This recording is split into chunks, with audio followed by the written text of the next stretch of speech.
자, 우리 하나님 한번 고백합시다. 하나님 감사합니다. 감사해야 할 책임이 있는데 은혜는 받고 감사를 안 해서 책임을 회피하는 사람이 너무 많아요. 여러분, 감사하지 못하는 사람은 책임 회피의 죄를 짓는 사람입니다. 늘 은혜를 기억하고 감사하며 사시기 바랍니다. 지금까지 지내온 것 주의 크신 은혜일세. 이게 찬송하고 감사하는 사람이 인생을 정말 잘 사는 사람입니다. 또 한 가지 책임이 있어요. 뭐냐면 은혜 받은 사람은 감사도 해야 되고, 두 번째로 나에게 은혜를 베푸신 그분을 위해서 뭔가를 일을 해야 돼요. 일. 그 책임이, 사명이 우리에게 있어요. 그걸 성경에서는 사명이라고 이야기합니다. 사명. 은혜와 사명. 그래서 은혜 받은 사람은 감사해야 되고, 감사할 뿐만 아니라 받은 은혜를 감사해서 사명, 하나님을 위해서 무슨 일인가를 해야 되는 거예요. 하나님의 일을 해야 되는 겁니다. 성경은 그것을 사명이라고 이야기합니다. 사람에게는 하나님 주시는 은혜도 있지만은 하나님께로부터 받은 사명도 있는 것입니다. 우리는 하나님을 위하여서 살아야 할 사명이 우리에게 주어져 있어요. 농장이 있다고 합시다. 농장 주인이 많은 이 농장을 운영하기 위해서 사람들을 고용해가지고 일을 시킵니다. 일꾼을 뽑아가지고 일을 시키는데 그 사람들에게 먹을 것 주고, 임금 주고, 재워 주고, 옷도 주고, 자녀들도 케어해주고, 다 그렇게 해주는 이유가 무엇일까요? 그렇게 막 주는 이유가 무엇일까요? 일 잘하라고 주는 거죠. 일 잘하라고. 우리에게 하나님께서 이렇게 많은 걸 주신 이유는 하나님의 일을 하라고 주신 것이지, 그저 내 배나 채우고 그저 나나 편안하게 살고 나를 위해서 그걸 누리라고 주신 게 아니에요. 일하라고 주신 거예요. 일하라고. 사명을 위해서 우리의 은혜를 값없이 주신 것입니다. 먹고 마시고 입고 우리가 누리고 건강하고 하나님이 우리에게 베풀어 주신 그 수많은 은혜들을 우리가 받게 되는 것은 하나님을 위해서 일하라고 주시는 거예요. 사명을 위해서. 그래서 이것이 바로 성서적인 인생관입니다. 이 성서적인 인생관을 따라서 인생을 살아야 여러분 인생을 헛되게 살지 않고 인생을 정말로 귀하게 잘 살 수 있는 겁니다.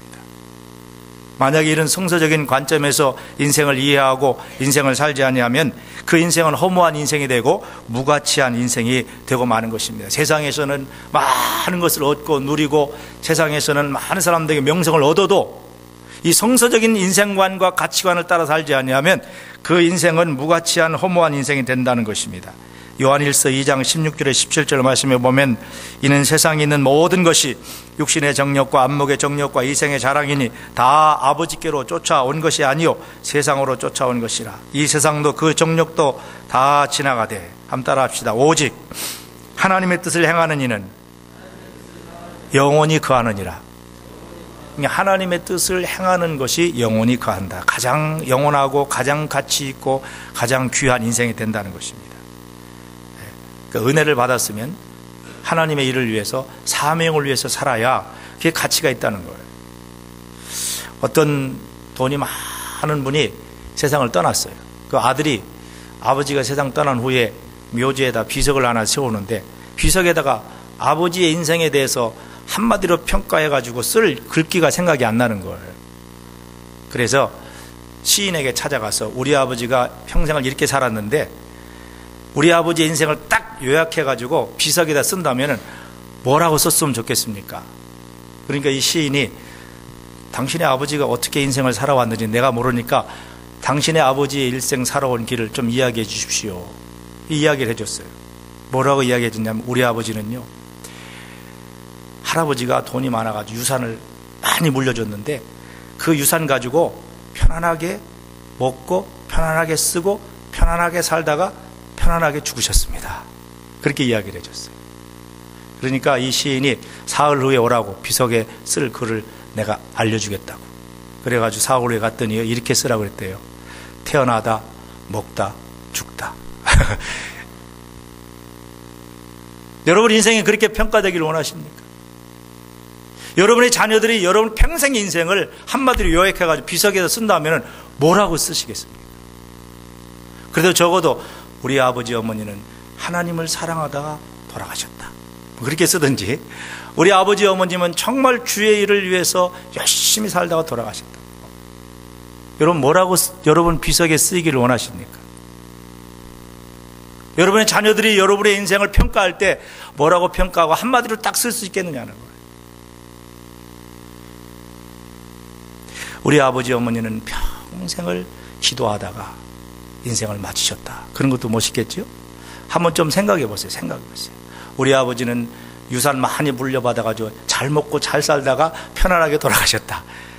그런 글을 남겨서는 안 되겠죠. 하나님의 복음을 위해서 열심히 직분 맡아서 헌신하다가 하나님 앞에 갔다. 여러분 뭐라고 쓰임받기를 원하는지 한번 여러분 한번 이 결산의 마지막 주일에 여러분의 인생의 마지막 결산을 생각하시면서 한번 생각해 보시자고요. 생각해 보시자고요.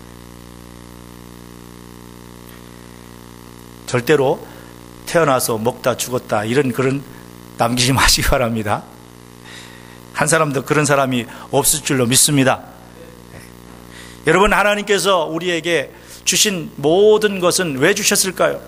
은혜로 주신 것이잖아요. 왜 주셨을까요? 나를 위해서도 쓰게 주셨지만은요, 다하게 하나님의 영광을 위해서, 복음을 위해서, 이웃을 위해서 나누고 섬기고 쓰라고 그렇게 하나님이 우리에게 남보다 더 많은 걸 주신 거예요. 그게 건강이든 아니면 그게 지식이든 아니면 그게 물질이든 무엇이든 남보다 나에게 더 여유가 있는 것은요, 내가 여유 있게 살고 나를 누리라고 그렇게 살라고 주신 것이 아니라 나누고 섬기고 남을 위해서 하나님을 위해서 쓰라고 주신 거예요. 늘 제가 말씀드리잖아요. 5,000명분을 한꺼번에 내가 혼자 다 먹고 사는 사람이 행복한 사람입니까? 내가 5,000명을 먹이고 사는 사람이 행복한 사람입니까? 누가 행복한 사람이에요? 내가 5,000명을 먹이고 사는 사람이 행복한 사람이에요. 혼자서 배부르게 5,000명분을 다 앉아 먹고 살려고 하는 사람이 불행한 사람이에요. 그런데 오늘 많은 사람들이 5,000명분을 혼자서 먹고 살려고 하는 사람이 너무 많아서 세상이 이렇게 여러분 혼탁하고 혼란해지고 싸우고 분쟁하는 것입니다. 하나님께서 나에게 주신 것을 한번 여러분 헤아려 보시기 바랍니다. 나에게 정말 남보다 더 있는 것이 있다면 섬기라고, 복음을 위해서, 하나님 영원한 것을 위해서 사용하라고 사명으로 주신 것을 깨달으시길 바랍니다. 그 사명을 위해 사는 사람이 복 있는 사람이에요. 오늘 우리가 읽은 이 문화의 비유, 예수님께서 문화의 비유를 우리에게 주셨는데, 우리가 이 인생을 결산하면서, 한 해를 결산하면서 우리가 이 문화의 비유를 통하여서 깨닫는 바가 있습니다. 또 예수님께서 우리에게 깨닫게 해주시는 것이 있어요. 이 문화의 비유의 핵심은 인생의 사명에 관한 말씀입니다. 사명. 여러분, 이 문화 비유와 비슷한 비유가 마태복음에 나오는데 무슨 비유죠? 달란트의 비유가 나옵니다. 좀 비슷해요, 내용이. 비슷한데 굉장히 이 핵심은 다릅니다. 달란트 비유는 우리에게 주신 재능이 무엇인가, 재능에 초점이 맞춰져 있다면 이 문화의 비유는 인생의 사명에 대한 초점이 맞춰져 있습니다. 사명. 자, 오늘 함께 이 문화의 비유를 통하여서 전 두 가지의 영적 교훈을 이 결산의 주일에 우리가 함께 나누고자 합니다. 첫째는 이 문화의 비유가 우리에게 주는 교훈은 문화는 인생을 의미한다는 겁니다. 이 문화라고 하는 것은 그 과거의 유대인들의 화폐의 제도입니다. 화폐. 우리나라의 지금은 말로 하면 달러나 환 같은 것입니다. 그래서 이 문화의 크기는 한 200만 원, 미국 돈으로 하면 2,000불 정도, 이 정도의 크기라고 합니다. 한 달란트는 뭐 1억 2천 정도 되지만은 이 문화는 한 200만 원 정도 되는 그 크기라고 합니다. 자, 오늘 본문에 보면은 어떤 귀한 분이 왕위를 받아오려고 먼 나라로 갈 때에 자기 밑에 있는 10명의 종들에게 한 은화의 문화씩을 나눠줬습니다. 달란트에 비해서는 종 3명에게 한 종에게는 5달란트, 한 종에는 2달란트, 한 종에는 1달란트, 이렇게 재능은 각각 다르지만은요, 이 문화는 똑같은 은 한 문화를 10명의 종들에게 똑같이 하나씩 나눠줬다, 이렇게 말씀하고 있습니다. 여러분, 여기서 이 귀인, 왕이 되어가지고 돌아오려고 간 이 귀인은 누구를 말하냐면은 하나님을 상징합니다. 종은 누구를 말하느냐? 우리 인생을 이야기합니다. 문화는 무엇을 말하느냐? 문화는 우리에게 주어진 한 인생을 말하는 것입니다. 한 인생. 여러분, 인생은 단 한 번뿐이죠. 인생은 한 번뿐이죠.